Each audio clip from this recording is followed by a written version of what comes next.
Come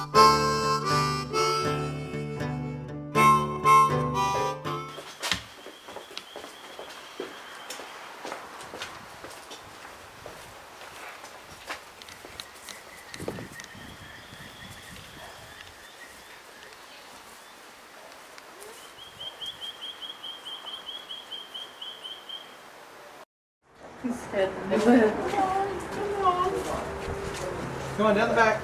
You know where you're going, down the back.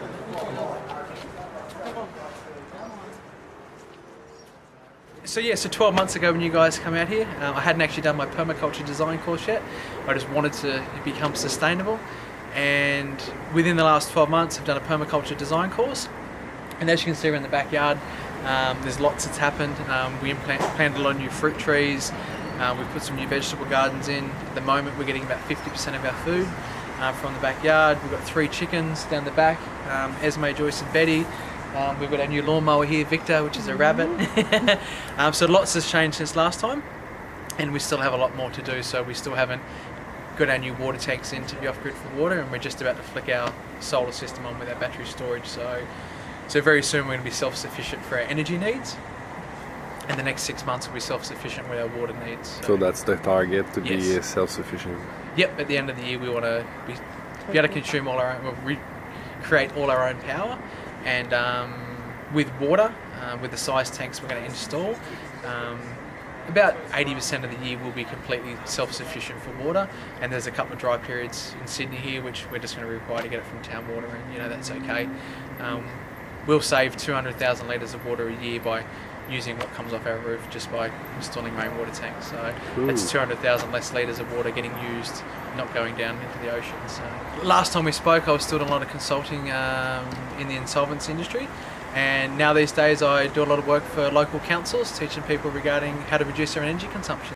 There's quite a myth with batteries that you say you shouldn't put them on concrete and all that sort of stuff, and the reason that myth is there is because batteries, and I've actually spoke to a guy. So Yabba means to talk. It's actually an Aboriginal word.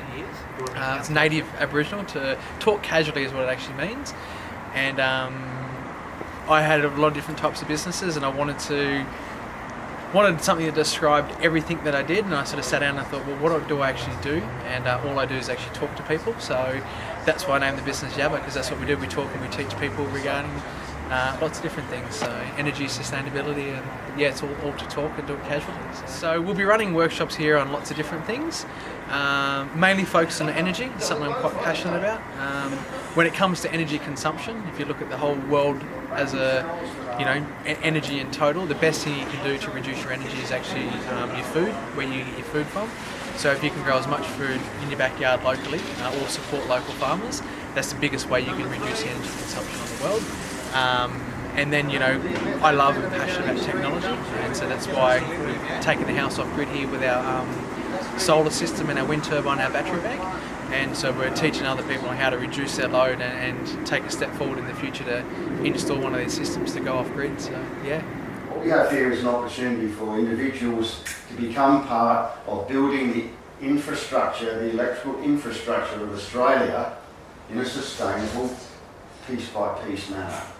As they learn, as they put their money in, they actually are improving our own energy grids. But it's more that self-responsibility. This is the best way I would like to explain it. We're not disconnecting from the grid or saying the grid's a bad thing. It's still there for us as a backup. We're just reducing what we actually require from the grid, and that's, I suppose, for us, what we really want to do is use what natural resources we have available before we go out and outsource other stuff using the grid, town water or electricity. So chicken that's good.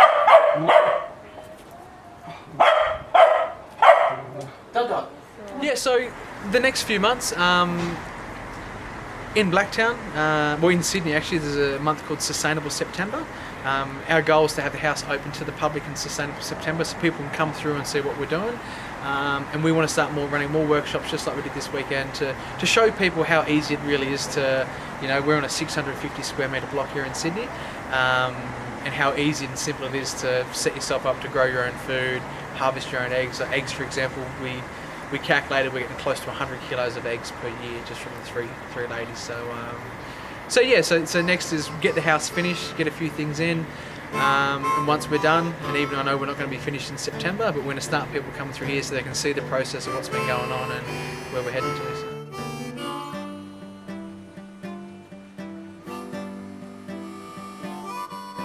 Yeah, so it's very exciting, and we've got a baby on the way now, so which is very exciting. Congratulations. Thank you. So yeah, it's going to be very exciting. Our child's going to come into the world, and you know, he won't actually know what an electricity grid is because he'll be living off batteries, and hopefully by the time our baby's born, we've got some pumpkins left, and his first meal will be grown in this backyard. So, which will be very exciting. So, yeah. Maybe there'll be a goat, a horse, a few more things. So, no, I've asked about getting a mini pig, but Sarah's not having a bar of it. So, Dottie, you see that's. Hey, you go.